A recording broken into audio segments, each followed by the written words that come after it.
Kahit paulit-ulit ang paalala, marami pa rin pasaway na nagpaputok ng baril sa bagong taon. Sa huling tala ng PNP ngayong salubong 2025, may 14 cases na mga stray bullets kung saan 8 ang may tinamaang tao. Kabilang po dyan ang isang lalaking nasawi sa Davao del Norte. Ang bala, dumiretso pa sa kaliwa niyang mata. Nasa frontline ng balitang yan si Bill Montalvo. Sabay sa pagsalubong sa bagong taon, isinugod sa ospital ang 19 anyos na lalaking si Jade na taga Panabo City, Davao del Norte. Tinamaan siya ng ligaw na bala sa ulo at dumiretso sa kanyang kaliwang mata. Higit isang araw na comatose ang biktima at kahapon, binawian din siya ng buhay. Dinala na sa Mati City, Davao Oriental ang labi ng biktima para doon iburol. Dito muna nakapwesto ang biktima kasama ang kanyang mga pamilya noong bagong taon sa harap ng kanilang bahay para manood lang sana ng fireworks display.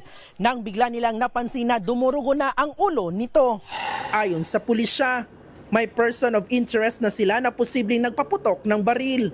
Tinitingnan din ang posibilidad na nanggaling sa ibang barangay ang bala. May napansin silang nagpaputok during that time sa pagsalubong ng New Year.